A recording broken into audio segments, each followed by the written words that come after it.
Good evening to everyone. Shana Tova. Happy New Year. Being that we just concluded the rich high holiday season, it says in the Medrash, which is an oral tradition, that this month is called the seventh month in Hebrew. The months in the Torah are not named by their names, but they actually by number. So you have Chodesh Harishon, which is the first month, is Nisan, the month of Passover. Chodesh Hasheni is Iyar. And this month of Tishrei is called Chodesh Hashvi, the seventh month. And the Hebrew word for Shvi, like it is in Hebrew words in general, Hebrew, as opposed to most Latin languages, is a metaphorical language. In language you have descriptive languages. English, French, German are examples of that. Hebrew is a metaphorical language, which means that the words contain multiple meanings and have many different configurations. You may be familiar with the gematria, the idea of a number that is associated with different Hebrew letters, the shapes of the letters.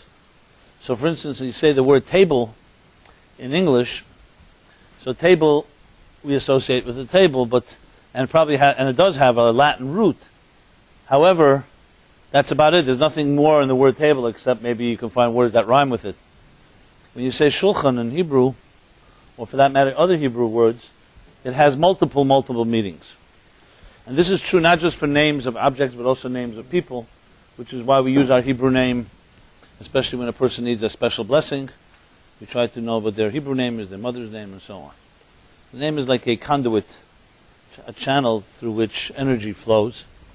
And therefore, for instance, the month of Shvi, as I'm mentioning, the seventh month, the word Shvi in Hebrew doesn't just mean seven, it also means rich. It comes from the word sava, like we say, v'achalta v'savata, that we ate and we were satiated. So when a person is sated, it's also a word, sheva, comes from the word sava, to be full, to be complete, to be whole. And there are other meanings as well. Sheva also has the meaning of an oath, taking an oath, shvuah. I'm not going to go through all the meanings. The point I wanted to make was that we are in a rich month. And rich in many levels, as the mystics explain it, that Rosh Hashana is the birthday of renewal, and Yom Kippur is the birthday of sanctity, and Sukkot is the birthday of joy, and Simchat Torah is the birthday of ecstasy. So we have essentially in a concentrated form in 1 month, we have all these energies, the power of renewal, sanctity, joy, ecstasy. I mean, basically all the needs a human being can want and have in life. And the month is also called Tishrei, as I mentioned. Tishrei is the same letters as the word Rosh Hashana, like the head. So what is the head? When we say a head of a body, as we know, a head is not just an organ, it also happens to be the central nervous system. The head controls the entire body. So this month is not a regular month, it's not one among 12 months. It's a month that has a central type of central nervous system power. Which means there are times when you make decisions and you make resolutions and you have extra power to launch a new effort. The same is true on a personal level, for instance, our birthdays. So in the context of, on a personal level, really means that energy is flowing all the time. Time is energy. And like a spiral, it goes through its cycles. And there are times in the year when there are particular opportunities, window of opportunities, that when you access them, you exploit them, you actually can achieve things that you can't achieve at other times. That doesn't mean they cannot be achieved at other times, but it's much more difficult. We all have these type of episodes in our lives, moments of truth, epiphanies, inspiration. Sometimes they come randomly, or so we think. Sometimes they come unexpected, which is usually the case. And that's also like a window that opens up, and energy flows in. The question is what you do with it. So in a sense, as we stand today at the conclusion of the holiday season, and we prepare essentially going into the rest of the year, so it's like leaving the central nervous system and entering into the system. And we have the ability to tap into the forces, to tap into the powers that we just experienced and actually turn them into viable forces that can actually change our lives. Now, there's no person in this world that is completely satisfied. I'm sure no one sitting in this room is, or else you wouldn't be here. And generally, a healthy spirit is one that is never satisfied, because the human being by nature is constantly striving for more, whether it's spiritually or materially or success or anything we consider to be an achievement.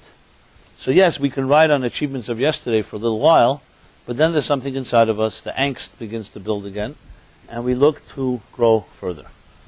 And essentially, if you really want to decipher this season and turn it and away from the so-called religious context of it and into a more personal and real human experience, the key is to understand that it's about opportunities that come our way and how we access them and then integrate them into our lives is the ultimate challenge. Now, the reason I say this is because I personally grew up in a traditional home, traditional Jewish home. When you have particularly nasty or antagonistic journalists would put me in a box they would call ultra-Orthodox sect. They really want to be dismissive. And I've had these battles. You know, I would say to the writer and journalist, I say, look, you don't want to be put into some type of stereotype. Why do you impose it upon me? So his answer is, well, because you wear a beard and a yarmulke. As if that's like a justification why we can stereotype. So I said, well, you have other certain features that I want to insult you, but I can also, so-called pick up something about you and also put you into some box or category. The fact is, most people are conformists, and they do grow up in communities and are very much influenced by their parents and by their environments and their schools.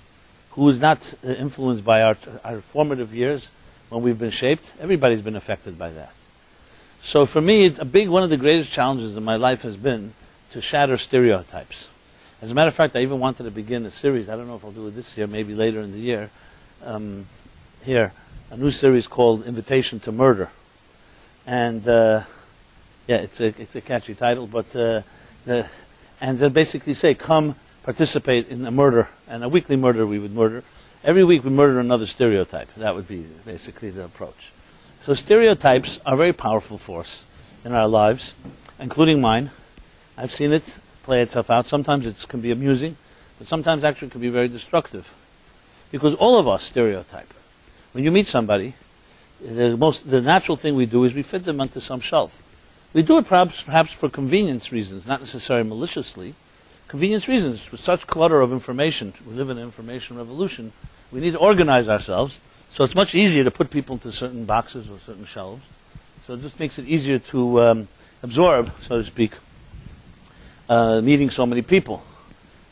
So we all do it, as I said, whether it's innocent or not. But as far as where I come from, as I said, I grew up in a very traditional home. The good news is that I grew up in a home that was non-dogmatic. My father was a journalist. I say was, he passed away a few years ago. And being a journalist, my home was always open to ideas and books. And it was everything opposite of what a Woody Allen movie would depict as a so-called religious home. Okay. And thank God for that, because I personally am naturally skeptic. And I myself wondered about the people growing up around me, whether they are buying into this based on a program. It's called mechanical Judaism. People growing up, you grow up with it your whole life, whether it's Shabbat or kosher or holidays or Passover or Rosh Hashana. There's a certain comfort zone that all of us have in our particular culture. And just like there are good Catholics who follow the environment that they grew up in, there are Jews that do the same. And for me, obviously, that was a big question, because if that's the case, the question is, why am I buying into it just because everybody's doing it? Is it because I'm comfortable with it? Does it have true value? I'm not going to go through a whole confessional here about my own childhood and my own teenage years, but suffice it to say, I challenged it plenty, especially internally, intellectually, emotionally, and what I discovered was an interesting thing. Frankly, I still challenge myself, because sometimes you discover things and you're also subjective. You don't even know whether it's accurate. But I've tested it in many ways as best as a human being, because ultimately we are all subjective. So any conclusions we come to can ultimately be dismissed. If you really want to be rigorous and vigilant, every conclusion a person comes to, you can say, has some ulterior motive. So obviously I have to add that disclaimer. But I would also say that's true about everybody on this earth, not just myself. So in other words, just because someone grew up in a religious home doesn't make them more conformist. Conformity, no one has a monopoly on it. Everybody's conformist in some ways because we want to be accepted. We want to be accepted in community. We want to look cool. We want to be not stand out. Even being standing out is also part of the game. That also is with certain rules, not too much. It's fashionable to be an original, but original also has its limits. So all this is part of how we look at ourselves, the faces we wear, the masks we put on as we interact with the world around us. And that, of course, is true for everyone and growing up in any community. And when you think of a term in terms of a person who's truly a free spirit, a bohemian, as they like to put it, a true free spirit, how does one even define that? So I came to discover in my own way, as I was reading and exploring and meeting different types of people, that I saw that within Judaism, as opposed to the major stereotype that has completely distorted the picture, the original Jews were all pioneers, were all nonconformists, were all free spirits. Start from Abraham. The story of Abraham, which we begin reading soon in the Torah, is all about a person who defied his culture, defied the standard, and paid a heavy price for it. He denied some of the things people were worshipping at the time, paganism, and went on a search. And he had nowhere to go to because there weren't like synagogues or institutions or spiritual enclaves and spiritual environments where he could just go to. He had to create or find his own path. And we all know that's not a simple thing to do. So next time you think you're a free spirit, the question that I would ask you or challenge yourself is, so what prices have you paid for being a free spirit? How daring have you been? How far have you wandered from where you began and from what people expect of you, whether it's family, community, peers, or others? And I'm not saying this in order to challenge anyone, but I say it to myself equally. We like to talk a big game, but the question is really, there is a price to pay. And I saw when I looked at Abraham and then Moses and others, these people were absolutely nonconformists. They weren't even accepted by their own establishment. They were anti-establishment people. So then, of course, the big question that I was wondering, so when exactly did it become established? When did it become trapped by structures and by systems and so on and so forth? So ultimately, I don't have a necessarily an exact answer for that question, but what happens, of course, is I remember the cynics, if you read some of the older journalists in the 60s, as they were dismissing the revolution, the sexual revolution, the drug revolution, the music revolution, the revolution of the rebellion of the young people in the 60s, they said, let's look at them when they're in their 70s and 80s, and let's see how revolutionary they are then. Because revolutionaries of yesterday become the abusers of the next generation often. So in some way, I guess it's history. It's when something becomes entrenched, and once we get used to it, it ceases to have that so-called vitality of something dynamic. The whole point of nonconformity, free spirit, is something that's dynamic, that's constantly alive. As soon as it becomes too structured, then already it loses that type of energy. So now we're doing it because everyone's doing it. So I was thinking about it, especially Rosh Hashana and Yom Kippur is a great time to discuss topics like this, because that's when you see so many Jews looking desperately or whatever for some synagogue or want to have some Jewish inspiration, and they again face the same old conformity and establishment and structures. Some sermons perhaps are more relevant than others, but the bottom line is that type of free-spiritedness that access and allows our soul to soar is not something that most people will turn to religion for. They may turn to religion for some comforts, so for some for environment. You'll see even the greatest defenders of religion today will say, whether it's true or not doesn't make a difference, but human beings gravitate to it because it creates a certain comfort. And there are statistics that people who have some faith will live longer, not necessarily because faith is true, as the scientific approach would put it, but rather because the fact is, when you are, evolutionary law dictates that community is always stronger than an individual. So therefore people gravitate, and religion provides that type of community, that type of support, people doing the same thing. That type of energy. Of course, the detractors, and you have them all now in all the bestseller lists, whether it's Stephen Dawkins or Christopher Hitchens or Sam Harris. They're all bestsellers lately. So they, of course, dismiss the whole thing. They say that's not a good enough reason. That's just a technical reason, just like monkeys gravitate to come together, to hunt together. So just because of that, that's why religion should be something that has any value. And of course, they point out all the negativity of that religion offers, and all the wars and all the fundamentalism and fanaticism. They too have, some of them have become fanatics as well. I don't know if you know this, but the word fan comes from the root of fanatic. But you don't hear anyone say, for instance, sports fanatics and religious fans, right? So there too is just another stereotype. So people are fanatic about different things. Some are fanatic about baseball or football, and some are fanatic about religion. I guess all fanaticism is somewhat dubious and questionable, because a balanced person would really be able to have some diversity and not become committed to anything in any absolute type of terms. So for myself, it's been a struggle, because on one hand, I saw around me surrounded by so many mechanical people. At the same time, I did find and discover in the books and in the history this unbelievable revolutionary spirit that is truly and profoundly free. Now you could say, well, how do you reconcile the two? If you look at anything Jewish, you see that it has to do with laws that dictate and control and regulate every part of life. If you follow them, it's not at all, you don't feel free at all. So I remember being faced by this question, well, more than once, but one specific episode that I share. I was in Santa Cruz, California. Any of you been to Santa Cruz? Okay. So it's like it's an hour south of San Francisco. And it's situated between the Pacific and the mountains. It has its own climate and environment. It's a very interesting place. A lot of Jews, you can tell, on the nose or other ways. And it's very soulful type of, very calming and soulful type of place.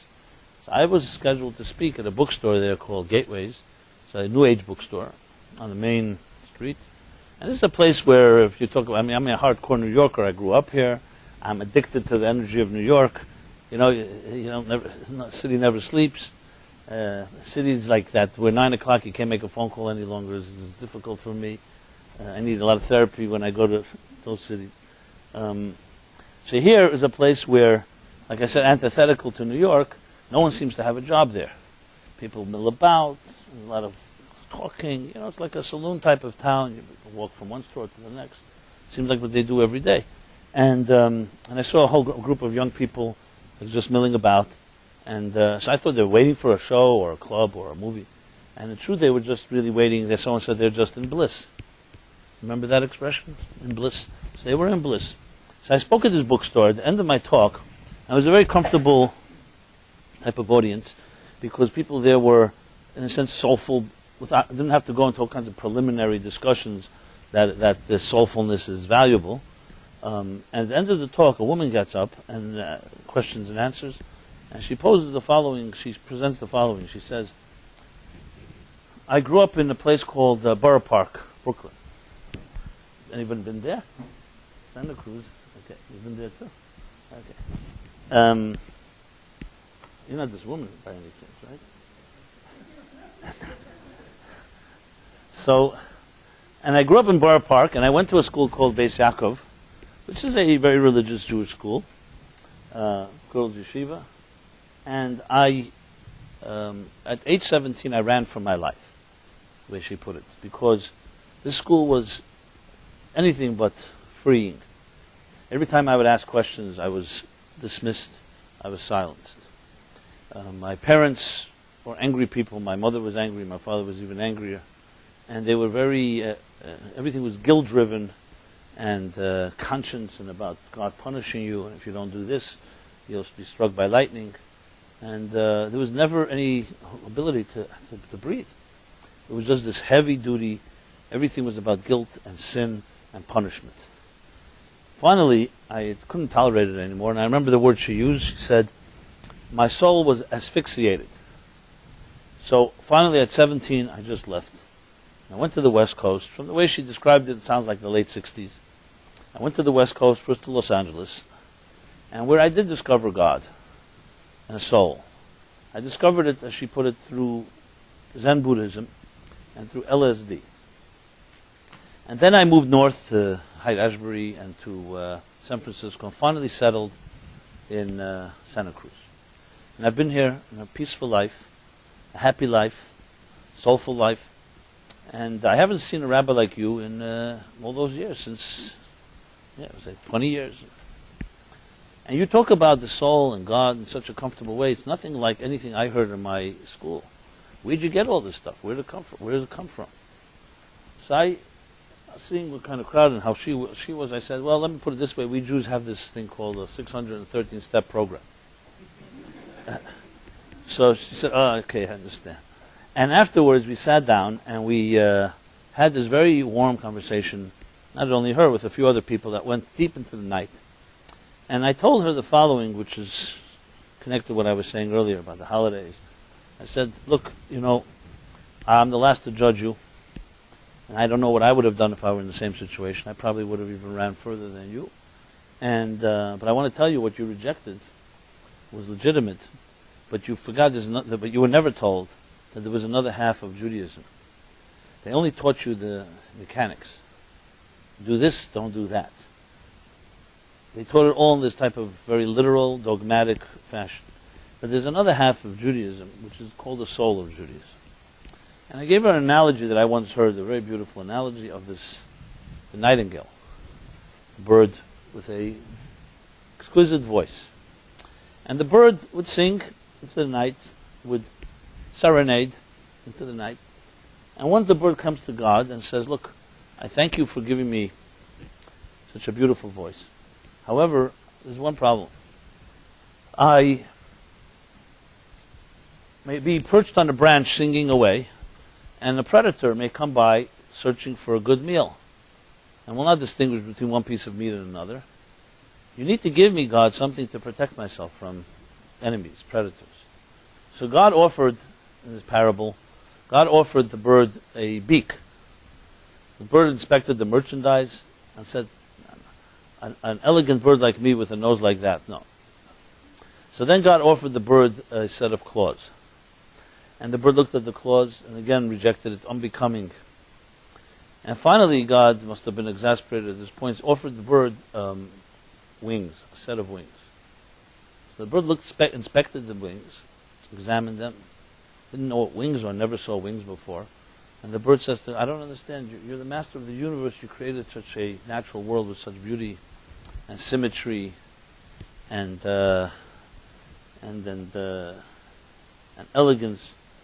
What are you giving me these 2 extra pieces of flesh? I have enough body weight to carry to run away from my enemies. The 2 extra pieces of flesh will just weigh me down further, make it more difficult to escape. So of course God said to the bird, no, little bird, these are wings. Wings add more body weight, but they also give you the ability to fly. And with them you can soar, and to places you can never reach without them. So I told this woman, I said, it's true that Judaism, and like any discipline, frankly, a person who spends hours and hours a day training a musical instrument, or anything to excel, is unbelievable discipline, a lot of body weight. However, these exercises teach you how to fly to places you can never fly without these tools. So yes, if you're taught only the dogma of it and the mechanics and you don't see how you can fly with it, of course it's quite burdensome. Who would want it? But if you could see that these are wings that help you fly to places you can never reach on your own, you'd embrace it. Which bird would reject wings? Even a bird on a diet. Though there's no such thing, but hypothetically. And one of the saddest things is, even sadder than a grounded bird, is a bird that has wings and doesn't know it can fly. So that's what I share with her. For another time I'll tell you the end of this. No, that's not really the story, never really ended because she's still there. I'm trying to convince her to be a true free spirit and move back to Borough Park and create a real, an uproar, a revolution from within, with the fears, of course, of being excommunicated and all that will come with it, of course. But I haven't gotten there yet. The point I'm making is that we're here now, and I made it my mission in life. Because when I discovered the wing part, not just the burden part, everyone can go to any yeshiva, they'll teach you all the obligations. But the wings are something that is not really that known. I didn't know it, so I made it my mission in life to share that. And that's why I'm sitting here. That's why I teach, and that's why I write. So it's driven not just because I have nothing else to do, it's really by a real need. Because when I started discovering in the books, the wings, it was like beyond eye-opening. It was unbelievable. Because all the challenges we deal with, whether we go to therapy for it, or we take pills, or we read books, or we look for mentors, is right there. But it's become obscured. It's been lost in a sense. And what's left with it's like the remnants of a great ship that are washed ashore. That's all that's left with are objects without the soul in it. So it's like wings, but you don't know that you can fly with them. So if someone said to you, listen, here's 100 pounds of stones, carry it from here to there, and it's yours. Most of us would reject the offer. What do we need stones for? But if someone said to you 100 pounds of diamonds, you wouldn't say, I won't do it. You'll say, give me 200 pounds. Now 100 pounds of stones don't weigh more than 100 pounds of diamonds. The only difference is one has value that overshadows and outweighs the weight of the diamonds. And you don't even think about it. And the other doesn't. So it's not like we have, difficulty with obligations and disciplines. Is that we don't see the benefit in them. And that is no question in my mind that most people today, Jews specifically, have no clue that the wings that Judaism offers them. And this is not meant as a declaration or as a statement. It's really meant like I learned it myself. It's there for the taking, not being imposed. You study it, and you suddenly realize that certain things resonate, and you realize you are developing tools that you would not have on your own. You start wondering. So my skeptic inside of me had a real problem when I started seeing that. I said, now I get that's why Jews have been around for 4,000 years. There's no way that this would have stayed together. Just a few people who were dogmatic and just convinced. It would have been lost hundreds and hundreds of years ago, centuries ago, with all the challenges. After a Holocaust, and before that the pogroms, and all the expulsions, and the Middle Ages, the Inquisition, and the Crusades, plus everything else that changes in nature and history. How could something survive if it didn't have some profound relevance? It had to have some secret. The Roman Empire didn't survive. We don't know who the grandchildren of Aristotle are, as brilliant as he was. How do we know that grandchildren of Abraham? What did he tell his children? That made sure that they would tell it to their children, and it's here till this day. And it's even stranger because today you ask most Jews, they have no clue what they really have. And it's still here. So, in business they say brewing beer since 1867, or we've been in the furniture business for 80 years. What's the point? The point is to show you brand loyalty, a family business. You can trust us. We have trial and error. We've been around, even though, frankly, most of these companies have changed hands 1,000 times, and they're probably owned by some conglomerate somewhere, nothing to do with any personal anything or other. But they say it because it evokes in us when we hear, 80 years in business, they must know something right. So Jews can say that there were 4,000 years been searching for God. 4,000 years of paying a price to be virtuous, when it's much easier not to be. Let's be honest. When you're alone in a room, no one is watching you. It's one thing, you're getting awarded, everyone's watching you, so people are going to behave to a certain extent. Even then, we know what people are capable of. But you have people who gave their lives for others when nobody was watching, and no awards were handed out in the Middle Ages or other times. For what? For virtue, for passing on a tradition. And not just, I'm not talking about the technical part of the tradition. I'm talking about a love of justice, of truth. The United States would not be a country today if there weren't Jews that paid that price. I'm not trying to pull rank, but this is not my own words. You read a Christian author like Michael Novak, a scholar who writes a book called On Two Wings. And his basically first chapter is the basis of American democracy. And listen to the end of that sentence. In Jewish metaphysics. Not in Christianity, even though they were Christians. In Jewish metaphysics, the principles that Moses received at Sinai becomes the basis, which is only today 200 to 300 years old, of what we call democracy, the thing we call freedom. Rights. This is not a given. There were no such thing as rights 500 years ago, 1,000 years ago. So when the Jews were at Sinai 3,000 years ago, Abraham was preaching about human rights before it ever became popular. It took thousands of years to take hold. I'm saying this not to make a case. These are empirical things that you can check on your own. It's not about my making the case here. So there has to be some secret. There had to be something that was deeper than just a mechanical system. And then, lo and behold, when you open the books and you start reading, what did Abraham read? And what did Abraham write? And there are books that the Jews are the people of the book. We have a Torah. And Torah doesn't just mean a Bible. It includes thousands and thousands of books of literature. If anything the Jews were doing all these years was writing. That's all they did. They wrote and wrote and wrote. The thing that amazes me often is you read about great sages like Rashi, Maimonides. You read their writing. So today, if you go to any literature class in university, they have a thing called deconstruction, right? You take a book and you deconstruct it. You can figure out the author's personality, what kind of mother he or she had, other elements that were going on at that time, the time when the writer was writing that book, because it's reflected. The mood of the writer and the mood of the times is reflected in the person's writing. So now let's open up any one. This is not one example. Thousands of books. I'm talking about, without exaggeration, go into a Jewish library. And the biggest one in the world, by the way, is in Vatican City. Buildings of thousands and thousands of books. I don't even know the numbers. Hundreds of thousands of books. Take any one of them, written a few hundred years ago, and find out what kind of life was the author living when he wrote them. Rashi was living in Worms in Germany. They say the river Rhine is filled with more Jewish blood than water. The pogroms were happening.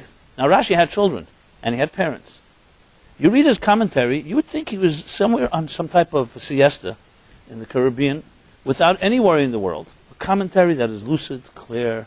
You don't see any dysfunctionality. You don't suddenly see him complaining about his pains. You read his writing, you wouldn't even know that he was living literally under the gun, like in a Holocaust, but a different type of Holocaust in the Middle Ages. And then you read Nachmanides and Maimonides and the Rashbam.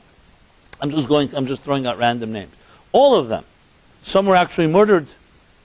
Some were not murdered, but everyone around them was. And you read their commentary, you say, what kind of presence of mind did they have when they wrote this? Like, what were they, oblivious to what's going on? Obviously, they're not oblivious. You're talking about brilliant people. They did not care about their children and family. But they had something that they were holding on to that allowed them to transcend even that. Viktor Frankl made it very popular that his Holocaust studies, that the man in search of meaning, the meaning was ultimately and he was not a man that came from a religious background, but he saw in his life, he saw when people were under deep pressure, it was those that had a deeper meaning in life that were able to survive it all. They transcended.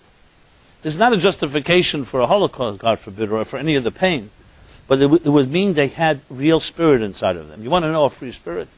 You put them under such challenges, then you find out who's a free spirit. You talk about, my parents were Russian born. My father would tell me about stories about Stalin's times. Stalin was somewhat not much better than his compatriot in Germany, who killed randomly, they say 30 million, if not more. Millions of Jews were killed by him. And not with numbers and very organized. It's just done there Russian style. There's German style, there's Russian style. The same results. And my father told me how kind of climate of fear they grew up in. This is my own father saw it. And I could not relate it. To me, it was like a fairy tale. I never lived it. If you didn't feel it, you didn't. And I asked him, so what was like life every day? So he told me, look, we had no bank accounts. There was nothing to worry about like the economy. You didn't know if you're going to survive, whether your children are going to survive. For you, it was only about what you believe in and what you want your children to know. And I was like surprised by certain crystal clear clarity in his values. And I'm not suggesting we turn the clock back, but the contrast to where we are today, it's like mind-boggling. And my father told me there were people, he says, that succumbed. I said, so everybody rose to the occasion? He said, no. He says, there was a guy in our town who became an informer. They tortured him. They told him that you'll be comfortable and your family will be comfortable if you just tell us who goes to synagogue, who comes to the prayer, who goes to the mikveh, who buys kosher meat, because it was all forbidden. And people were arrested and shot by these so-called religious people who were informing on others. So I said to my father, I remember asking him once, and I said, he said, no, but there were others that you can torture them all day and night, they would never inform, even if nobody knew that they were informing. So what distinguishes between one person and another? And I started thinking to myself, what would I do if I'm behind closed doors and I'm told that if you inform on your brother and sister and father and mother and then your family and friends, you'll have all the gifts of life and no one will ever know. And if you don't, they put you through horrendous torture. What would each of us do? No one should ever be tested. You read these books how very fine people climbed Mount Everest and it was an avalanche, and they suddenly, when they were desperately hungry, they suddenly turned on each other. Cannibalism. And when you read it, you say, I would never be capable of that. Is that right or not? How do you know? So what really makes the difference between one person and another? So I said, God forbid any of us should ever be tested. But if you think you're a free spirit, you have to have some real, if you're talking science, you have to be tested in extreme situations. How much are you really going to fight for virtue and your belief system? And is everybody for sale or not?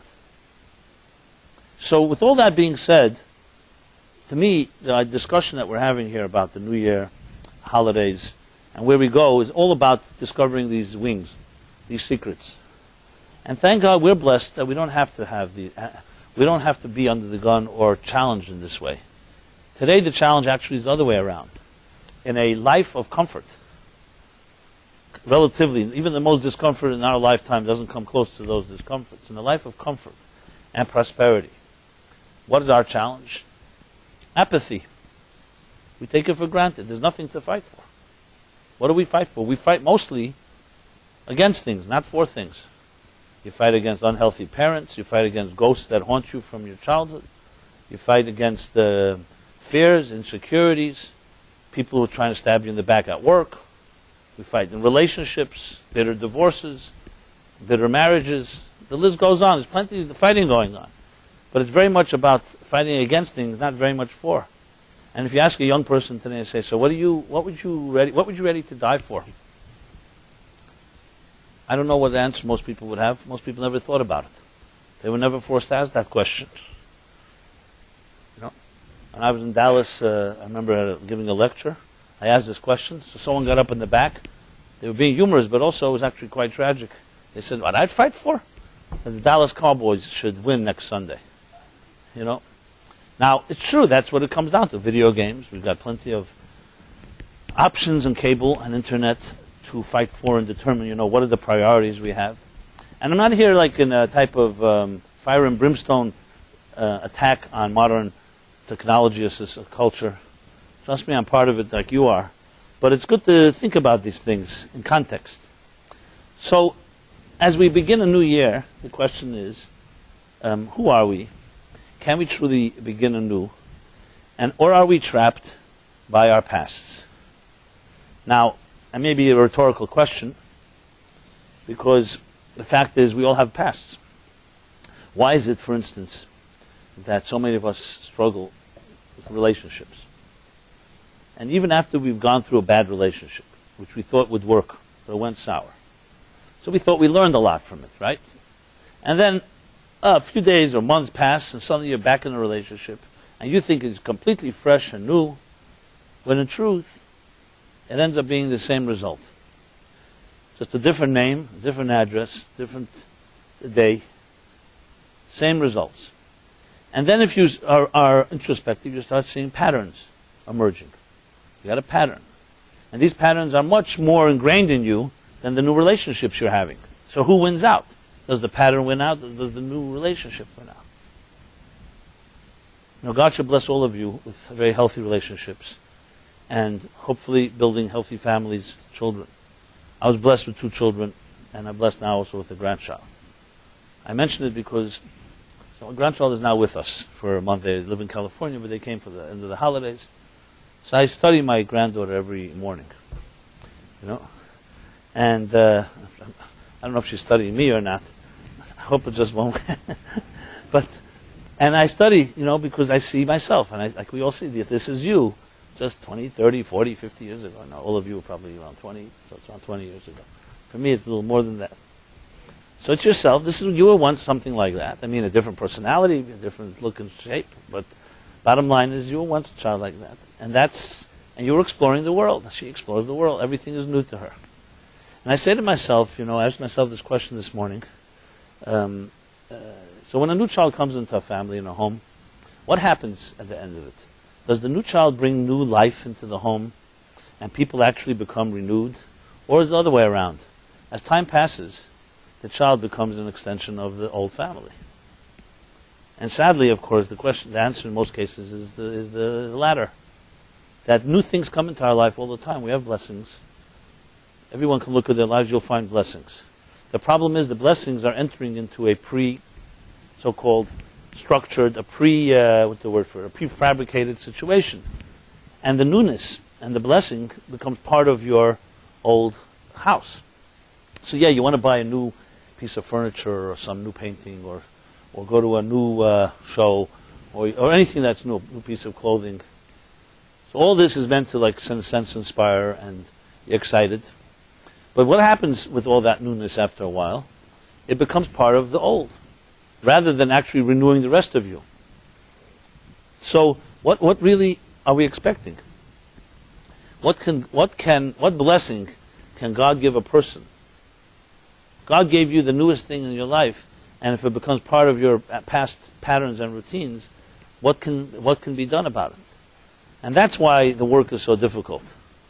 So, in the best case scenario, let's just say even on faith, even if you don't fully believe it, but let's just for argument's sake on faith, that this high holiday season offered all kinds of new blessings. That literally on Rosh Hashana, Yom Kippur, and Sukkot, a decree in heaven said that this year you'll have a very blessed year. And you'll find your soulmate if that's what you need, or you'll find new channels of parnasa, income, or health, or find other peace, overcome different challenges or difficulties. Let's just for argument's sake say that's what was decreed, that was doors opened up during this season. The question is now, what happens next? We are still the same people as we were a month ago and 2 months ago. Yeah, with a month more, 30 more days in our lives. But our routines, our patterns, our habits, that God cannot change for us. So the key thing is not to be shallow and superficial and say, okay, all I want is just open up new blessings. That's very nice. But I've seen, not many, but the few mystics and great tzaddikim that I saw in my life. I saw when they were asked for things, real things. So yes, of course, when a person has compassion, you come to your father or your mother, or you come to your mentor, and you ask for a blessing, he or she will be compassionate and say, I give you a blessing. You should have a healthy year. You should have children. You should have health. You should have parnasa, income. You should have joy, love. But when it came down if you wanted the real blessing, it always came down to one thing. It's not just what I'm going to give you, the tzaddik would say. It's what are you going to do about receiving it, integrating it into your life. And though that's not what we'd like to hear, we would rather just someone bang down the door and just give us everything we need and forget about everything else. But if you think about it, in the long term, if you want something to endure, endurance does not happen through breaking down a door. Endurance happens through integration. So it's critical, and this is really where we are right now, that after you have a revelation or you have an inspiration, the biggest challenge of all is not to deceive yourself. That, I was inspired already, that's it, I don't have to do anything more. That's always the inclination. I speak for myself. I know this. For instance, even, I'm not talking about inspiration, talk about intellect, I'm just to use an example from intellectual curiosity, right? Let's say you read a new book, or a new article, a new theory, that really is mind-blowing. A new way of looking at things, whether it's personal or psychological or scientific or whatever it is, some type of new way of looking at the world. And you're really blown away by it. And at the moment, when you really get it, so to speak, there's a tendency where you think, okay, I got it, and that's it. I don't need anything more. And then a little time passes, and you realize it was a nice article, it was a great revelation, you may share it with others, but it's not you. You read someone else who had a revelation, and you happen to be able to see it. It's like seeing a beautiful, awesome sight in nature. For the moment it lifts you, but you're not the awesome nature. You're just witnessing it. You're just have been blessed to be part of it, but it's not become you. How does it become you in the intellectual process? You have to struggle and really work hard at it. I always share this as an example from my own self.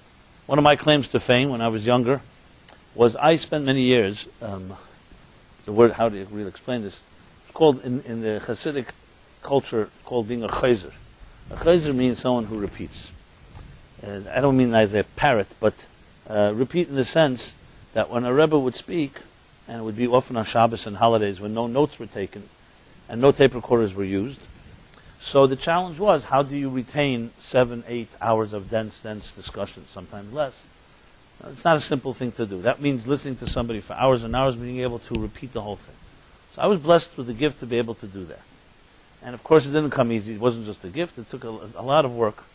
So people often ask me, so how do you develop your memory to that extent that you can really hear somebody speak and then repeat it? And the interesting thing, which is completely counterintuitive, which is a good a tip, giving you a trade secret here, is that there are two wheels in the brain. One wheel that absorbs ideas, and the second that processes information. And these two wheels contradict each other, actually. If you process when you should be absorbing, you will be absorbing when you should be processing. Which means, if you don't, let's take research. Let's say you have to research something. So you all know research is a step where you're just gathering information. You don't come to conclusions. You wouldn't want a judge or a jury to come to a conclusion after they hear one witness or one piece of evidence. You want them to hear it all. Then begin processing it. First thing is absorbing. As children, we absorb very well. That's why we remember stories and songs from our childhood. As adults, we absorb very little. Because we've absorbed so much, you become a saturated sponge. And then we do processing. Which is why, if you hear something, for example, tonight, or from anybody that you respect, or you hear a nice idea, try sharing it tomorrow with somebody. You'll see, you'll be at loss of words. You'll say, oh, I really heard something great. And they say, okay, so what did you hear? Oh, it was just great. And then you start looking for words. And you say to yourself, what happened to me? Yesterday, I seem to have gotten it. And now I can't even repeat it in one sentence. Because you didn't hear you thinking about it. You heard me saying it, or you heard the speaker saying it. They worked on it, but you didn't. You just heard it. The ears, God, I guess, blessed us with the power that you can hear things that you haven't yet understood. And it deceives you into thinking you're understanding it. Like for instance, when you hear music, and you're really taking it in and it really touches you. That's not an illusion. But don't think that you can play the music just because you heard it. You are benefiting from someone else who's playing music. I'm not minimizing that effect. I'm not saying that's a negative thing. The same thing is with ideas. So there's an absorber and there is a processor. For us, the difficulty was, as an adult, to shut down the processor. Like when you hear an idea right now, most of us, what we do is we say, oh, that makes sense, and I like it, I don't like it, I can make money with this, I can't make money with this. It answers a question I had yesterday. Oh, I'd love to share this with someone tomorrow. You're ready, you're not even absorbing completely. You're processing and you're a partner in the ideas. And I may be saying something different than you're really concluding. Or maybe not. But the point being is that there's two different wheels and they don't work necessarily together. They work each in their own stage. So when we talk about getting a gift, that's the absorbing part. You have to absorb it. And then you have to process it. And the processing takes hard work. That cannot be given to somebody. That's why when you read a book and you read a great idea, one of the tricks of the trade is you sit down and write it over. Just summarize it in your own words. You just read a chapter that really touched you. Rewrite it in your own words. It's a little tedious. You say, well, I got it already. Why do I have to rewrite it? Try it out and you'll see. You rewrite it a second time. Share it with someone else. It's not that easy. You know how hard it is to present something and ideas? Even if you understood them, because in your mind, it still requires another stage to be able to share them, speaking them. And even more when you have to write them down. That's where it gets really difficult, because what you're doing is, writing forces you to have to integrate it and spit it out in your language, not in the language of the person who gave it to you. It forces you to own the ideas. So this is true on the intellectual level. On an emotional level, it's even more so. Because emotions, in the intellect, we all can understand that it's important to have two stages. One is to absorb, or let's put it, research, gather all the facts, and then here is the summary of the conclusions that I come to based on all my research.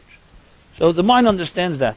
You may be lazy, you may resist, you may think you got it already, and then realize, I should have prepared more.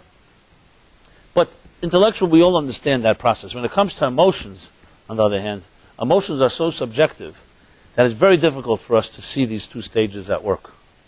The stage where you are your subjective self of today, And now something new enters into your life, and what do you do with it? We'd like to believe that the newness is bringing you to a new place, but it's not so. Your subjective self is going to absorb everything, the new stuff, and ultimately make the new old. That's what's going to happen. Unless you work at it. And working requires a very sober honesty and a process. And I'll share with you the process. The process is understanding what are the blocks. What stop a person from going from here to here, from growing, so to speak. So let's take relationships as always a good example, because everybody's either in one or out of one, or in the way into one or out of one, or a good one or a bad one, or, everybody's somewhere when it comes to that. It's like with God. You either believe in God, or you don't believe in God, or you're agnostic, or you maybe or maybe not. Everybody's got a position. Very hard to be neutral about these matters. So in relationships, let's say your relationship hits a bump, okay? And we're assuming that two people can communicate. It's not like it all breaks down and they can't communicate. They communicate. They sit down, and there's some bump, and they start exploring it. And you come to discover that each of them, thinks the other one has a block, of course. And the woman thinks the man, and the man thinks the woman, and they start arguing about it. Again, I'm assuming that it's gotten that far. Most of them don't even go that far. But let's just take the best case scenario. So a discussion, talk about blocks, psychological blocks, and it could be that they're both right. Maybe both do have blocks. But what really happens at that point? The point is, can one really get over a block or not? Let's say in the name of love, you truly love the other person. And I've seen this, and I'm sure all of you have. I've seen people who truly loved another, and still, the love was not more powerful than their blocks. And that's why it ultimately failed. This happens every day. Now you could say, okay, maybe love wasn't that powerful. That's why the blocks were more powerful. But that's not always the case. I've seen true love. And I've no doubt that a person can love another, but the blocks are still there. Remember, prior to that person, you were once a child, and you have a whole history, and that history is not to be minimized. Just because you fell in love, suddenly the history disappears. It doesn't work that way. No matter how much you want. And I'm talking specifically now, not malicious and honest people. As I said, the best case scenario. So even in the best case scenario, you're contending with a real history here. I'm not even getting into trauma, abuse, dysfunctional homes. I'm talking about just basic subjective blocks that we all have. Whether we're obstinate, whether we're convinced we're right, etc., etc. So the first thing that's necessary in all these processes is, the word I'll introduce here is bittul. What is the word bittul? B-I-T-T-U-L. It's really just a transliteration of the word in Hebrew. It means, it's hard to actually translate it into English. Maybe because the English language doesn't tolerate the concept.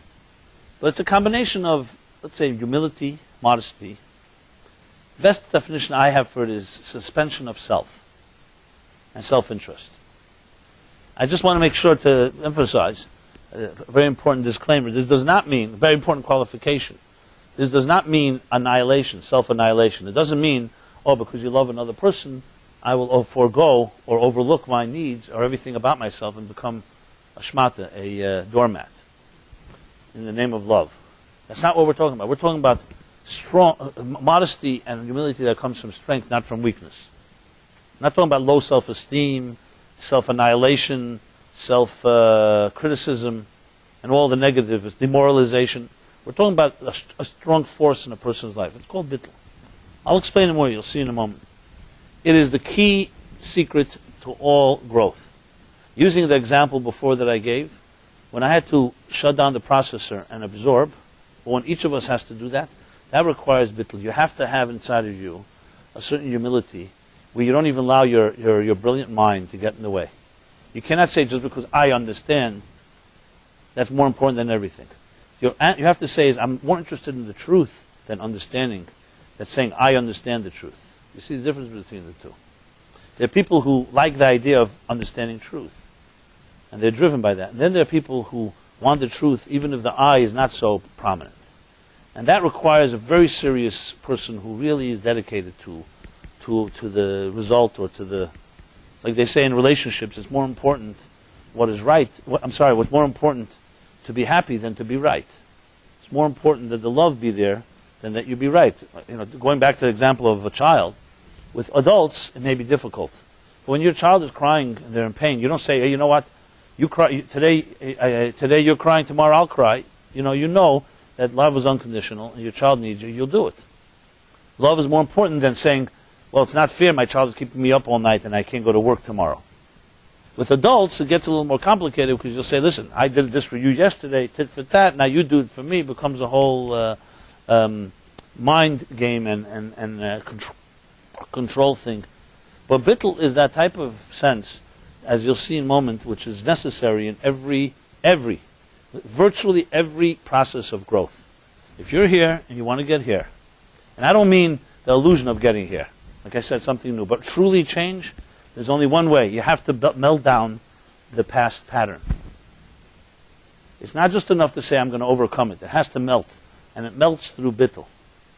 And I use melted specifically. But you want to reshape a raw piece of gold into a ornament, you have to melt it down. Simple thing. You want a seed to grow into a sapling, into a nice flower, it has to rot in the ground.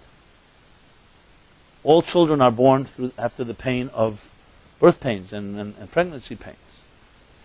Creativity is always the child of frustration. There's no such thing as creativity that didn't come with the frustration that precedes it. Why is there frustration necessary? Why is it so difficult to get an idea down on paper, hammer it out? Because you want something new, you have to change what was there before, and that change is painful. That change is frustrating. What does he think the frustration is? It means you didn't get it. And that's good. That's the first step of growth, knowing you didn't get it. So if you think you got it, so then you're going to stay with what you got. You'll have what you had. Like I always say, if you think what you thought, and you say what you said, and you do what you did, what are you going to have? What you had. Isn't that a brilliant formula? But the truth is, it is brilliant. Simply emotionally, we don't want to hear that. We want to say, I want to do what I did. I want to say what I said. I want to think what I thought, and still have something new. Where's it coming from exactly? So Apple made it popular. Think different. It's a great line, but the truth is, how many of us really think different, and or out of the box? So here's my favorite Chelm story that captures this, I think, in a very powerful way. You all heard of the city called Chelm? Anybody comes from Chelm? Well, as you'll see, we all have a little Chelm in our hearts, in our towns. Chelm was this town in Poland of these, they say, fools. Actually, they say they were very wise people, but their neighbors were resentful, so they created this whole folklore of Chelm. Excuse me. And so being a very small town, you could imagine the farm on Chelm, and this story is about the farmer of Chelm, was even smaller. So as small as it was, however, it was his farm, so his baby. He inherited from his parents and grandparents. It goes back from the early annals of Chelm history. So he took care of it. He knew every grain of soil. It was his little baby. One day he gets a letter from a big town farmer, a distant cousin of his, who's coming from the United States, a real serious large farm that have thousands of acres. And the day comes, he shows him around, gives him the royal tour of the Chelm farm. They sit down to dinner, and the Chelm farmer says to his cousin, he says, "So tell me, what do you think about my farm here? It's very nice and cute, but it's so tiny." Now the Chelm farmer, taken very much aback, is very insulted. "What do you mean it's so tiny? And how big is your farm in Texas? That you say it's so tiny." So how is this Texan farmer going to explain to a Chelm shtetl farmer what size is? So he says to my farm, I'll give you an example. My farm, it takes me all day to travel with my tractor from one end of the farm to the next. So that would be.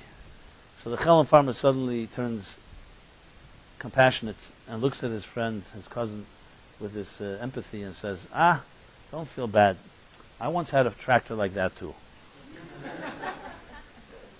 So this is the classic story. So if we passed out here a questionnaire, it said are you open-minded, closed-minded, narrow-minded? So how many are going to check off the box? I'm closed-minded and narrow-minded. Are you objective or subjective? very few people are going to mark off the box subjective, because remember, part of being subjective is it makes you think you're objective. It's another brilliant formula. So this farmer was not malicious, nor was he trying to be funny. He was talking about his perspective. We are as objective as our perspectives. That should be the answer that you should mark off. If someone asks you, are you objective and subjective? The only true answer, honest answer, is I am as objective as my perspectives. What I've been exposed to.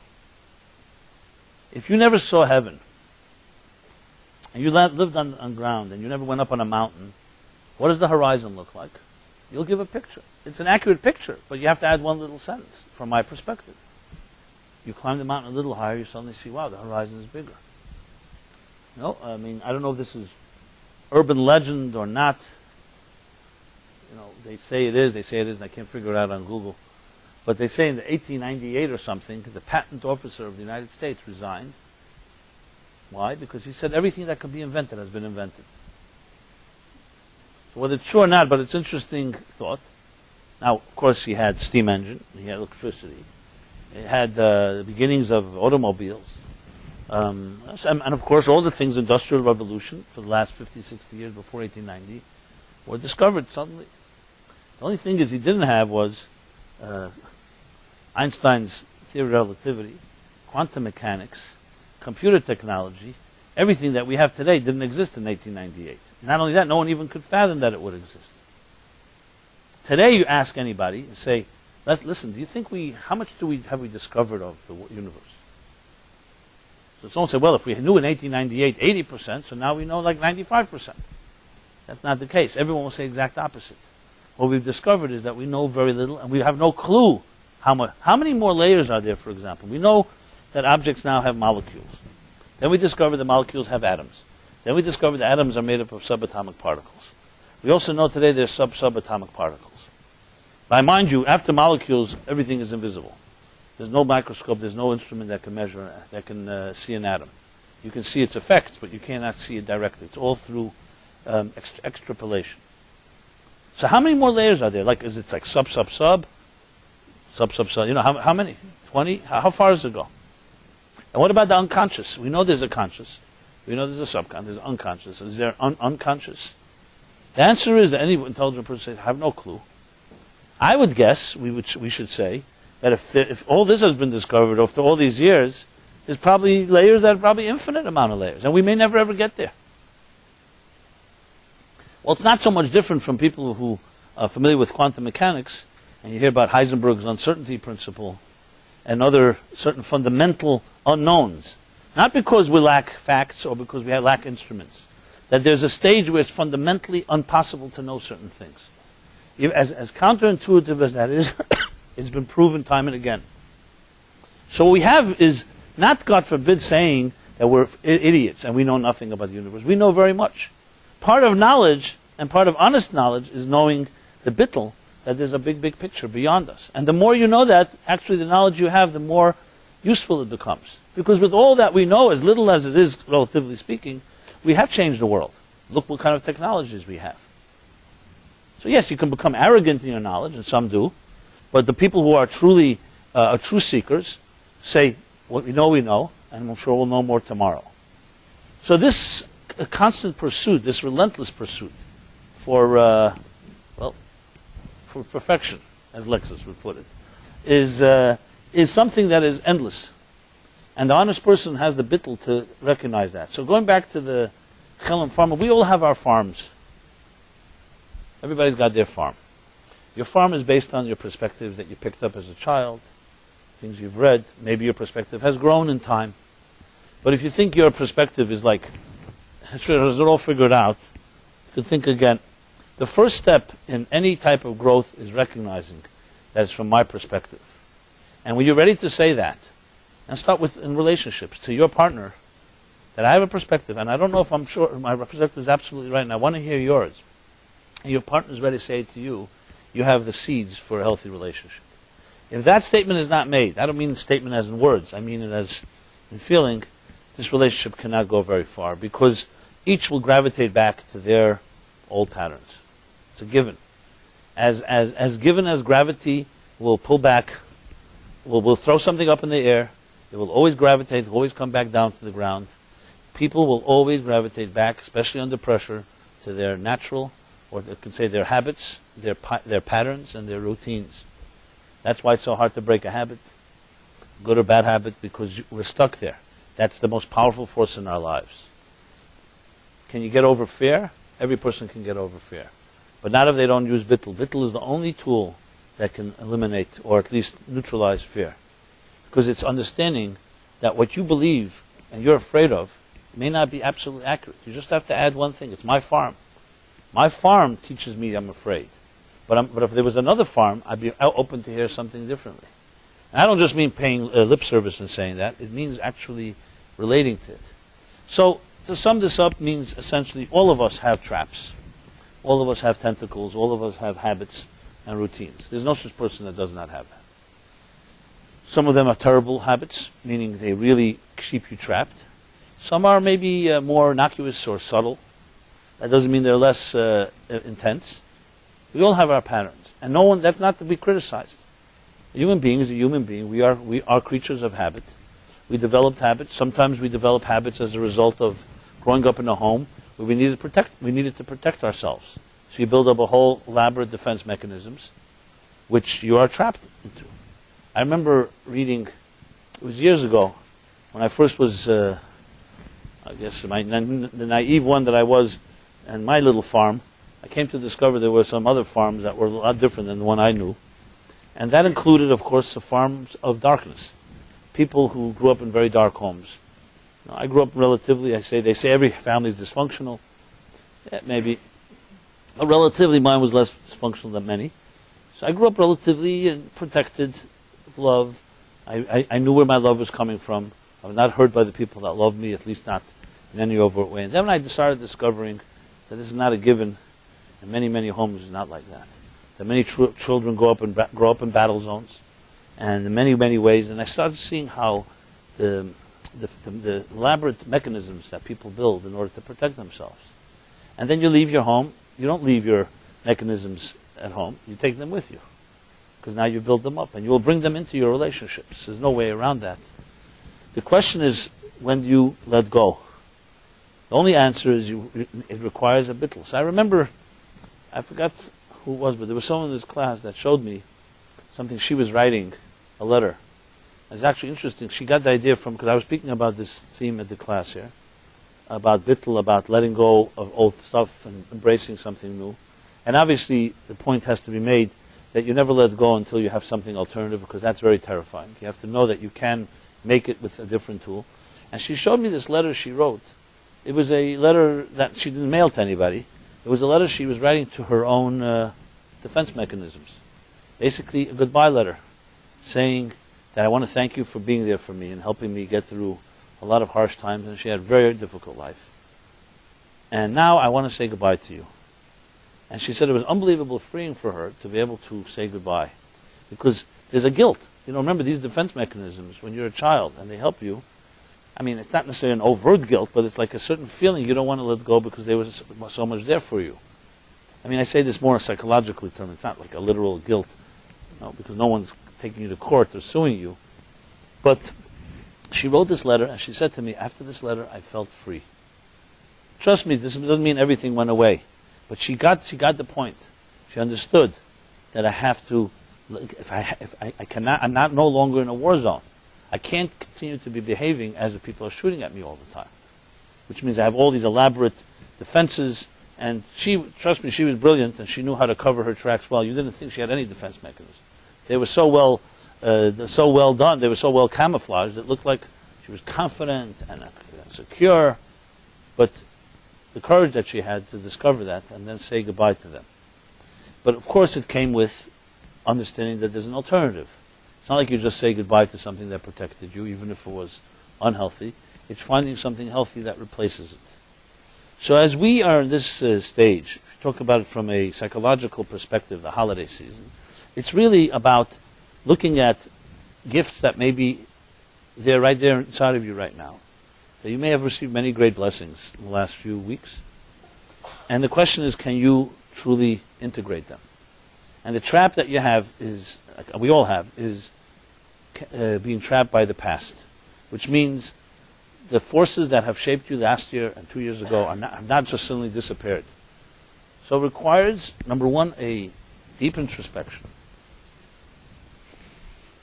I would start with a step before that. It requires the willingness to have this bittul, to say, enough is enough with my farm. I need to learn about other farms. Or I need to learn that there's a bigger farm than mine. And this doesn't mean you suddenly let down all your garden and you're just so vulnerable and you allow yourself to be hurt. Obviously not. But it means that there's an openness to that. And you then look for a friend or two who can be objective, who you can run by things and say, look, this is, I think at least that I'm ready to look at those things. Am I actually doing it or not doing it? And then, of course, comes the actual work of looking at some of these patterns and how they affect you. We all have them. I'm specifically staying generic here because none of us are alike, and no two of us have the same blocks. But the process I'm describing is an equalizer, meaning all of us can use it. I was saying to myself the other day, all of us have challenges. You have to be daring to do this. Simple as that. And I use that. I told somebody last week who was telling me, finally a new year. I've been looking to get married already 5-6 years. So, what can I do? I don't know. I just blurted out. Maybe you should become desperate. And he said to me, desperate? Why should I be desperate? I don't want to be desperate. So I said, okay, so it's optional. So fine. So optional will go through another year, and then we'll have another option next year. You're holding your options open. Yeah, there's nothing wrong. The word desperate, I know it evokes in all of us some type of terror. I'm desperate. I don't mean desperate as in falling off. Desperate means that you can't live without it. There was this rabbi that I think became very unpopular in the Upper West Side, which is, of course, the mecca of single Jewish life. Well, I don't think only the Upper West Side, all of Manhattan. Some call it an epidemic. Who is it? Rebbetzin Hadassah Kalbach. The Kalbach Shul tells me, I go to the Kalbach Shul all year, but I do not go there Simchas Torah. I said, why not? She says, I cannot stand seeing the same singles again and again. The Lonely Hearts Club, Lonely Hearts Club is the way she put it. So this rabbi got up, I don't know when it was, a few years ago, and he made this announcement that he has a new suggestion. You're not going to like it, but this is what he said. It's not me, I'm just saying it in his name, I'm getting away with, and I'm not even saying you have to embrace it. It was just interesting that he said it. He had the chutzpah to say it. He said, look, he would abolish and eliminate all singles parties, all singles events, all this stuff. He says, let people stay home and be desperate and lonely, and you'll see the marriage rate's going to go up. Everybody has a party to go to. And it became it's like you keep ourselves very busy. So it's true. It's maybe exciting and it keeps people, but it's definitely not working in getting people to be desperate. That was his suggestion. As you can imagine, I don't think many people embraced it, because I think since then the parties have doubled and tripled. And I'm not necessarily suggesting, but it's just an interesting thing to think about, right? David, what do you think? Okay. So I told this guy, be desperate. Yeah, daring. And maybe that's good for us. When's the last time you tried something really new?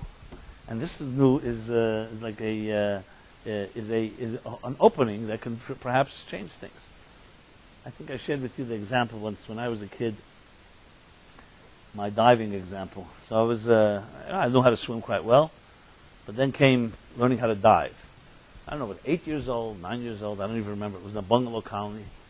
And I started this ridiculous routine every day, standing at the edge of the pool, on the diving board, or the edge, I don't even remember, and I could not bring myself to dive. You start this thing of counting, I'm going to count to 10, and now I'm going to do it. Anyway, I ended up counting to 10 for 2 months through the summer every day, and not jumping. They're one of those things, you keep counting, another 10, okay, next 10, I'll do another 10. Okay, so summer's passed, it's one summer too. And now I think about it in retrospect, I say, so what was so terrifying? I knew how to swim, so I wasn't afraid of water. On the other hand, what's going to happen? I'm going to fall in awkwardly and that belly split. What's going to happen? My belly's going to tear open, as kids imagine. Anyway, finally what happened was I decided a new trick. I'll sit at the edge of the pool and I'll just lean over, which is right near the water. How far? And that too was quite terrifying. Finally, one of my best friends did me the best favor of all. He snuck up behind me when I didn't see, and he just pushed me in. He said, enough is enough, and he's not going to take all this counting again. He pushed me in, and you know what happened? Nothing. I didn't die. My stomach didn't split open, and that was it. So now, as an adult, and that was the absorbing part. Now I process it, and I say, so what's so terrifying? I said, if you never were in water, I understand jumping into water. However you jump, it can be scary. And here's my little theory. It's open to rebuttal, but this is my theory. That what's terrifying is not the water, not the diving even. It's the moment, the instant, that you're not on the ground and you're not in the water. And we are humans, we're not used to that, to be in a vacuum. We need, on the floor, you're standing on the floor. In the water, you're swimming. But that split second, even though it's a split second, but it's a place of unknown, that has some type of, evokes a certain terror inside of us. Now, of course, if that unknown extends itself for a longer period, it's more terrifying than that. And I think it's true on any type of move you will make in your life. So on an intellectual exercise, it seems pretty simple, innocent. Say, okay, I've read a perspective. I'm going to read another book. I'll get a new perspective. That's not so frightening. But emotionally, it's very frightening. Because you really have to understand, never underestimate the power of your past patterns. They are traps. Simple and simple. They are tentacles that hold you bound. And as a matter of fact, they're part of you. So it's like your own being is trapping you. It's not like someone outside is trapping you. It's you. You've developed tools that are not letting you move. Which is why we'll read in a few weeks from now. Lech lecha. When God tells Abraham, the first commandment in the Torah, it's fascinating when you think about it. He says to Abraham, Lech lecha ma'artzecha, ma'meladetcha, u'mebeis avicha. Leave your land, your birthplace, and the home of your parents. And then says, and go to the land that I will show you. If you think about it, it's a very weird phrase. When you tell somebody directions, you give someone directions to go somewhere, you don't have to elaborate on the point of departure, you elaborate on the destination. Abraham knew where he was. Yet when it comes to God, he does the exact opposite. The point of departure, he says, Artzecha, your land, the place of your birth, the home of your parents. When it comes to the destination, God is vague. Go to the land that I will show you. He doesn't tell him where it is, east, west, south, north. Just go, I'll show you. One of the most powerful explanations I've heard on this, this comes from Hasidic thought, based on Arizal, is that the three verses, the three terms, is really the secret of all growth. He was telling Abraham, as great as you are, you want to truly become a pioneer, a leader, truly find a higher destiny, you need to leave behind the three types of subjectivity that trap all human beings.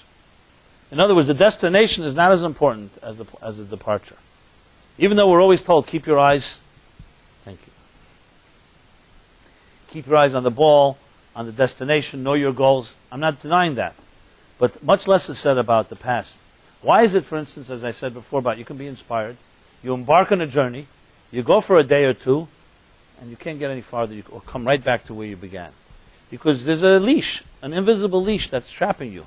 So you may see the destination, you may want it, and you may really be sincere about getting it, but you underestimated one thing, the ball and chain that holds you.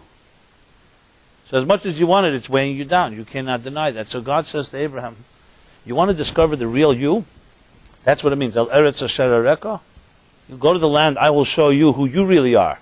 Not the you that is shaped by other forces. You have to leave three things behind. Your personal subjectivity, which means self-interest driving everything in your life. That biases us all. And all of us have it. Avas Atzmei.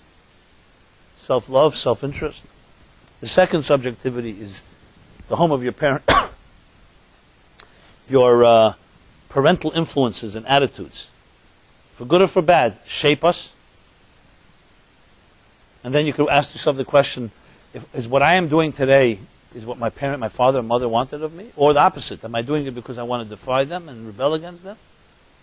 How many of us are making decisions based on our parents, one way or the other? As I said, either going along or rebelling.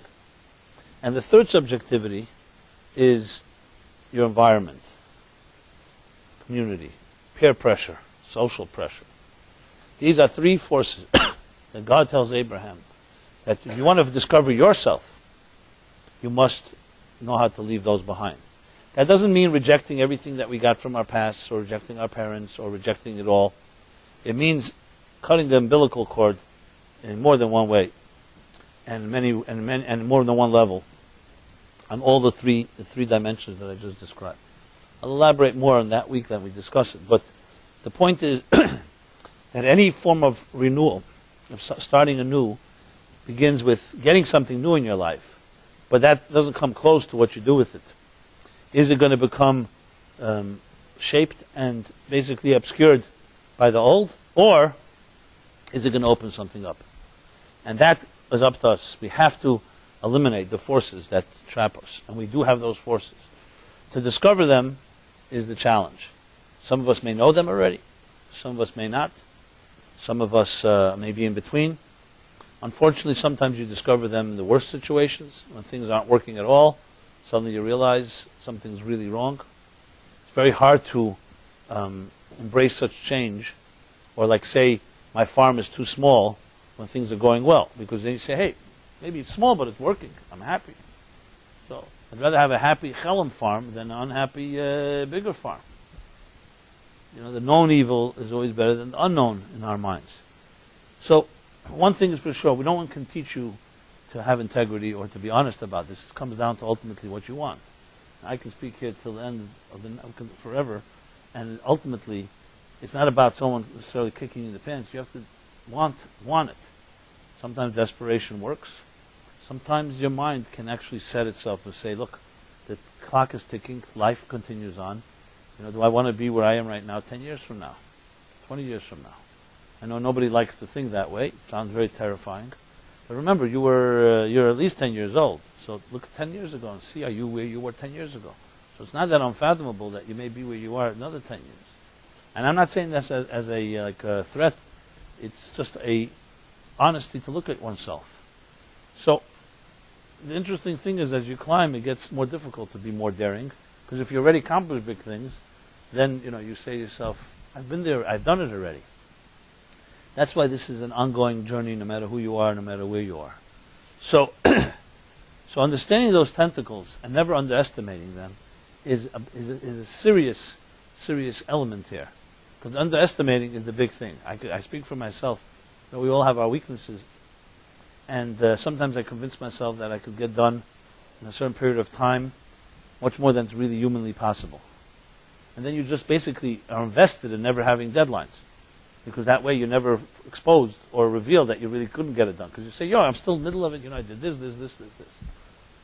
So we all have our little traps or big traps that play games or mind games or different things that we do to so-called impede our own movement. So as we approach this, we read this week's Torah chapter, Bereshis. Bereshis, you always hear Bereshis. In the beginning, God created heaven and earth. And the story of Genesis, and there's repeated thousands and thousands of times. In very simple and personal terms, what it really means, it's your beginning. It's not about the beginning of heaven and earth thousands of years ago. It's about, right now, we are beginning anew. And you have a gracious opportunity to start something new. That your heaven and earth and your life can be renewed. You could say, well, what's so new about heaven and earth? It was here yesterday, it was here last year. We're talking about yours. It's not about whether the physical heaven and earth are new, it's how you look at it. There are people who wake up in the morning, which may surprise some of you, with astonishment. Even at 60, 70, 80 years old, they still look at the world like a new child does. Like with wonder and awe and enthusiasm. So I want to wish everyone to have that type of attitude the rest of your life. Because that is a sign of a person who's not trapped by, I know that already, think. So King Solomon said it this way: a generation comes and a generation goes, and nothing new under the sun. All the rivers run to the sea and it doesn't get full. All the pessimism, all the negativity of the monotony of routines. So they explain, under the sun, nothing is new, but above the sun, everything is new.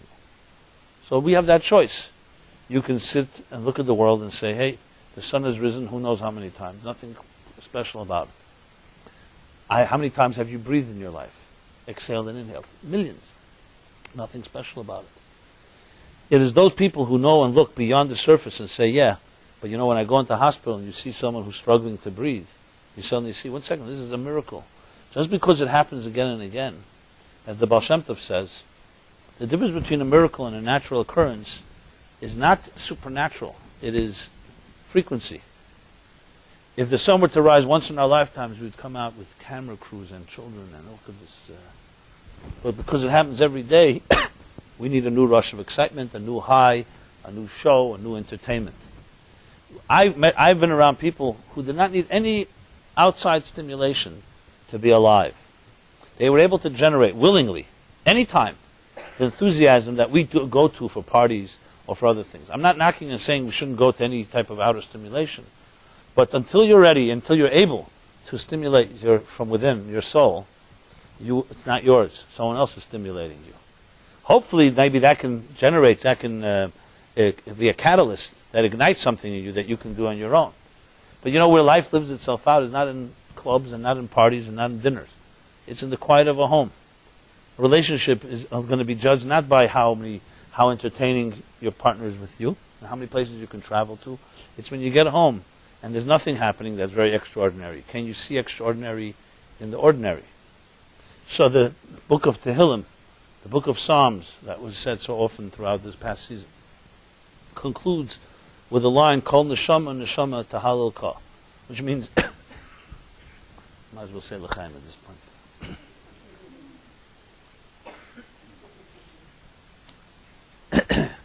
Talk about breathing.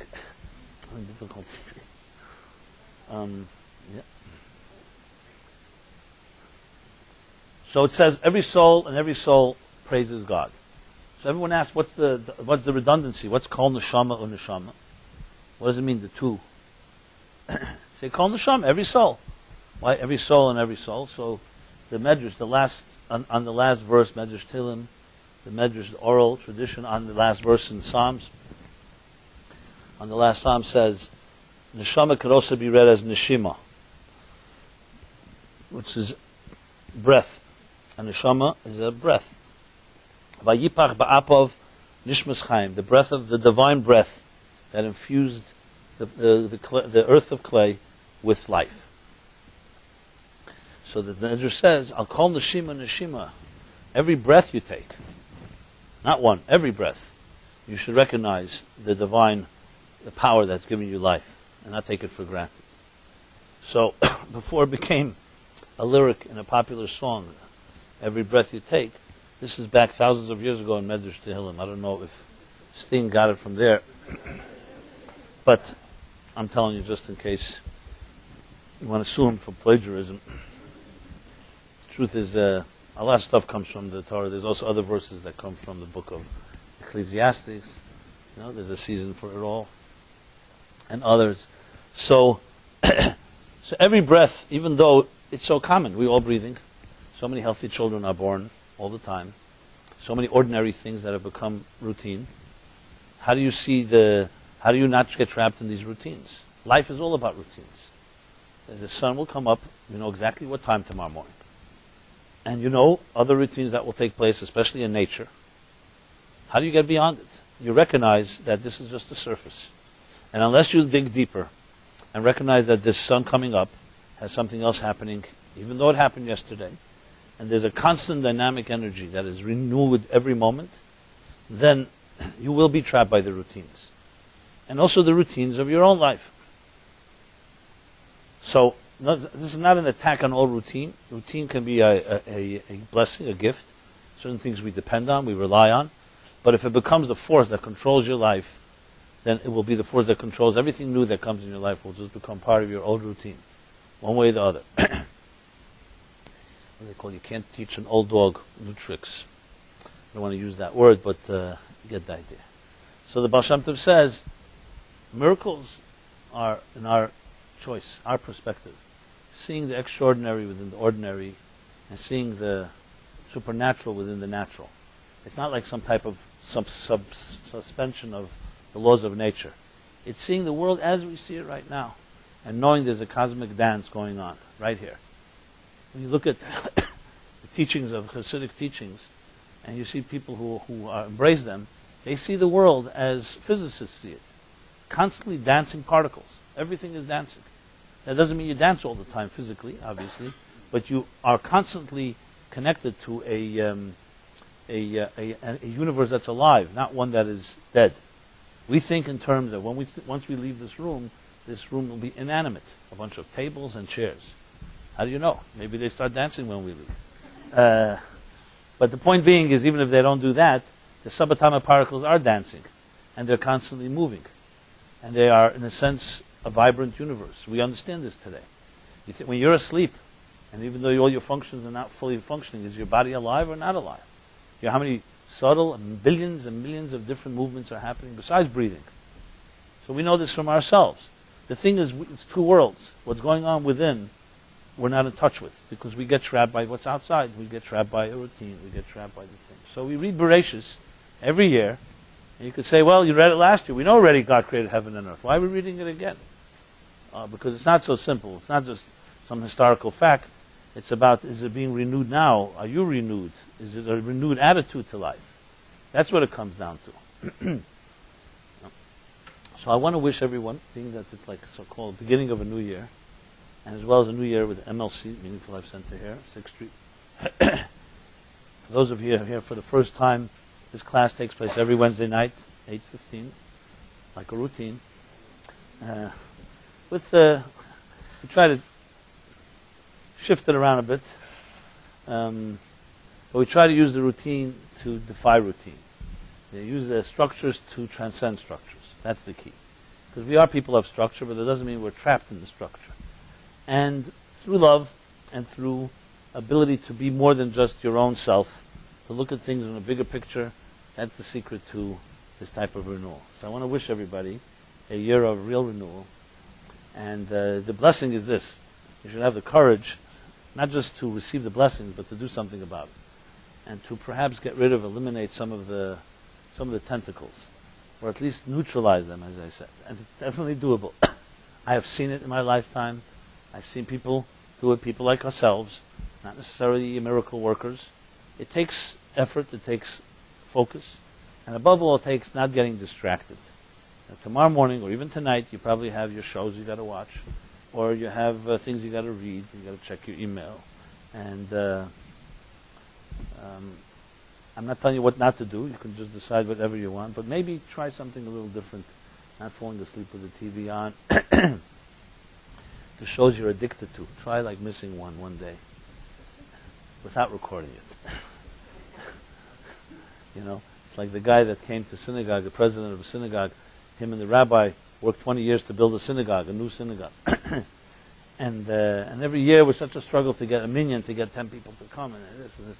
Finally, the rabbi says to me, this year, after all our work, 20 years, we have 100 people coming, 150 people coming, and it's all due to your work and my work. We really finally seeing the fruits. And the president says to him, it's a big problem this year. I can't come. He says, why not? He says, because the playoffs are taking place right Rosh Hashana. And that's just more important, frankly.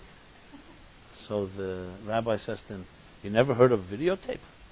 So he says, that's great, Rabbi. I didn't know you can videotape the services. That's beautiful. So we have our patterns. And the interesting thing, I will tell you, divide and conquer is a key thing. If you try to attack your habits and patterns that are the most difficult ones, you usually can't really do anything about it. Try to use let's call it the untangling trick. Like, you see a ball of yarn that's tangled, or wires. We all got wires that get tangled, right? So, you get very frustrated, you start pulling, and you just get it more tangled. The secret is to go to the edges and find those tangles that are easier to untangle, the ones that have less resistance, that are not so, tight. That's the secret. So it's called untangling breeds untangling. And I just coined that. It means, and of course tangling breeds tangling. So it means looking at things in your life, maybe not the most difficult ones that you could break, break something, break a small habit, something that's not that difficult, and you'll see it'll get much more increasingly easier to do it with more complicated. It's like I said, untangling. Once you so-called isolate the easier ones, then I'm saying you get rid of the easier ones, then you isolate the harder ones, and they just the tendency is that they become easier to address. So that's my blessing to everybody and to myself, of course. And please see me as a friend to help. If you need a little kick in the pants, I can do that too. Velvel is also not bad at that if you really provoke him. Yeah. And you could do that with me as well. You know, if you dish it out, you got to be ready to take it.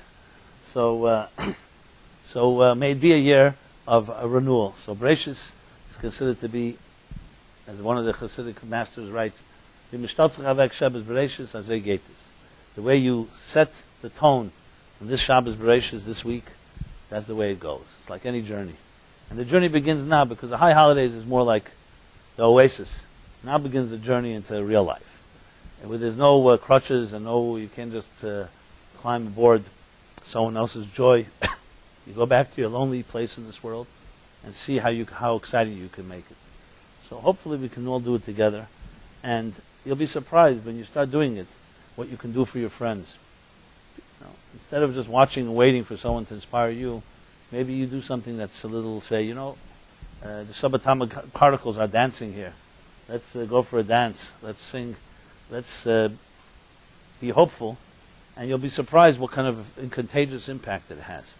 Obviously, I'm not suggesting doing things that are a little corny. Maybe that's also maybe for some people wouldn't be a nice change. But that's not something I'm advocating. But anything that creates a little shaking things up, let's put it that way. So let's all say l'chaim to shaking up this year. We'll shake it up. L'chaim, l'chaim.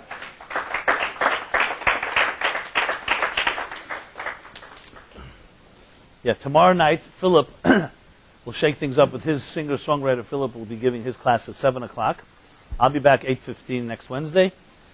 For those of you that do not receive the weekly emails that I send out, I already have my idea about writing about something about shaking things up. Please leave your email up front here. We also announce all the different events and some. I don't know if some of you were here at the jazz party. More parties to come. Okay. Good night, everybody.